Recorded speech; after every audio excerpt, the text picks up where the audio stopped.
கிறிஸ்து இயேசுக்குள்ளான உங்கள் அனைவருக்கும் சமாதானம் உண்டாவதாக. இன்றைய தியானத்திற்காக எடுத்துக்கொள்ளப்பட்ட வேத வசனம் யோவான் 20:31. இயேசு தேவனுடைய குமாரனாகிய கிறிஸ்து என்று நீங்கள் விசுவாசிக்கும்படியாகவும் விசுவாசித்து அவருடைய நாமத்தினாலே நித்திய ஜீவனை அடையும்படியாகவும் இவைகள் எழுதப்பட்டிருக்கிறது. இல்லையா?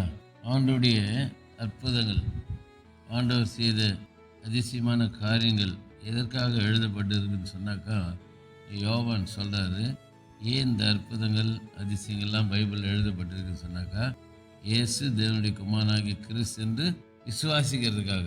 இல்லைன்னு சொன்னால் நம்ப மாட்டாங்க ஜனங்க, அப்படிப்பட்ட வணங்கா கழுத்துள்ள ஜனங்கள். ஆகவே ஜனங்கள் ஆண்டவராகிய இயேசு கிறிஸ்துவை தேவனுடைய குமாரனாகிய கிறிஸ்து என்று விசுவாசிக்கும்படியாக இந்த அற்புதங்கள் எல்லாம் எழுதப்பட்டிருக்குது. ரெண்டாவது, அவரை விசுவாசித்து அவர் நாமத்தினாலே நித்திய ஜீவன் அடையும்படியாக. ஒன்று, இந்த அற்புதங்கள் எழுதப்பட்டது நோக்கம் இயேசு தேவனுடைய குமாரனாகிய கிறிஸ்து என்று அறிந்து விசுவாசிப்பதற்கு. அது மாத்திரமல்ல, அவரை விசுவாசித்து அவராலே அவருடைய நாமத்தினாலே கிடைக்கக்கூடிய அந்த நித்திய ஜீவனை அடையும்படிக்கு இவள் எழுதப்படி சொல்றார். நித்திய ஜீவன், இட்டர்னல் லைஃப், நித்தியமாக வாழப்போகிறதான அந்த வாழ்க்கை. இந்த உலக வாழ்க்கை வாடகை வீடு, போர்வை கலைந்து போடுவது போல உலக வாழ்க்கை அமைந்திருக்குது. ஆகவே நாம் நித்தியம் வாழ போகிற ஒரு உலகம், உலக ராஜ்யம், அந்த நித்திய ஜீவனை கொடுக்கும்படி தான் பூமிக்கு வந்தார் ஆண்டவர்.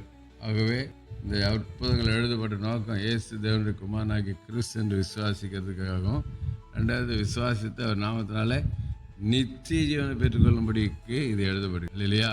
இது நம்ம அநேக நேரங்களில் படிச்சிருக்கிறோம், ஆனால் அந்த நோக்கத்தை நம்ம சரியாக தெரிந்து கொள்ளாமல் இருந்திருக்கோம். இன்றைக்கி ஆவியானவர் உணர்த்துறாரு, தெரிவிக்கிறார்.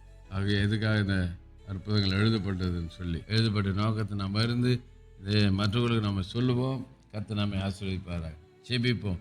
நேசிக்க நல்ல தகப்பனே, நல்ல கொடுத்த நல்ல வார்த்தைக்கு நன்றி. அற்புதங்கள் செய்யப்பட்டதுன்னு நோக்கம் நாங்கள் அறிந்து கொண்ட அந்த நோக்கத்தை நான் மற்றவங்களுக்கு சொல்ல உதவி பிறந்தார். இயேசு நாமத்தில் ஜெபிக்கிற நல்ல பிதாவே, ஆமென். நம்முடைய கர்த்தரும் இரட்சகருமாக இயேசு கிறிஸ்துவின் கிருபையிலும் அவரை அறிகிற அறிவிலும் வளருங்கள். அவருக்கு இப்பொழுதும் என்னென்னைக்கு மகிமை உண்டாவதாக. நம்முடைய கர்த்தராக இயேசு கிறிஸ்துவின் கிருபை உங்கள் அனைவரோடு கூட இருப்பதாக. ஆமென், ஆமென், ஆமென்.